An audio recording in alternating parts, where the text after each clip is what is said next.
debbo pullo ina foti rende e won sifaji men ɓoyɗi ɗi fina tawaji men kono e ɗin sifaji ko cattuɗe hurde jamanu men hande o.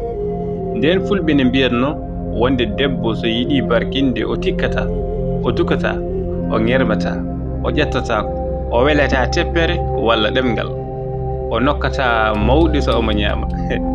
Ndeke noon e yiyande fulɓe debbo pullo barkindo o ko debbo deeƴƴo kersowo mawɗo, jaarowo seese, mo heewani ñamde, daɓɓiɗɗo koyngal, muñɗo, teeyɗo.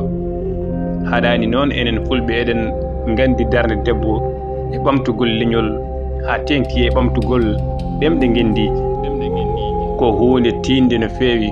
Ko debbo woni toppittoɗo cukalel nguura mum e needi mum gila ko tiggu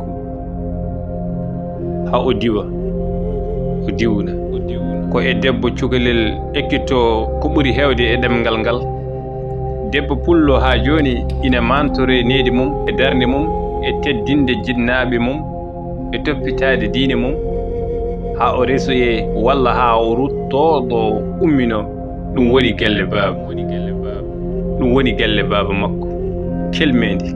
Fina tawa ko aada ɓoyɗo hurde rende tawa majjani ɗemgal gendiji ɗemɗe ɗe moynoɗen musnoɗen e endu yumma men. Ariɗo namde noon o wi namde faade e ko pamɗa dañi winde ɗum e commentaire o jaboɗa min ko e windande nde. Debbo so yiɗi barkinde hol ellaji o foti dogde, holno debbo ɓamtirde leñol mum. Ko woni yiyande ma e darde debbo hande e rendo men hande hol toppitiɗe cukalon kon e nder galle mon. Haal ko woni miijo ma e nder ndeɗo windande. So tawi ko darde gorko pullo wiyano haal kadi ko woni miijo ma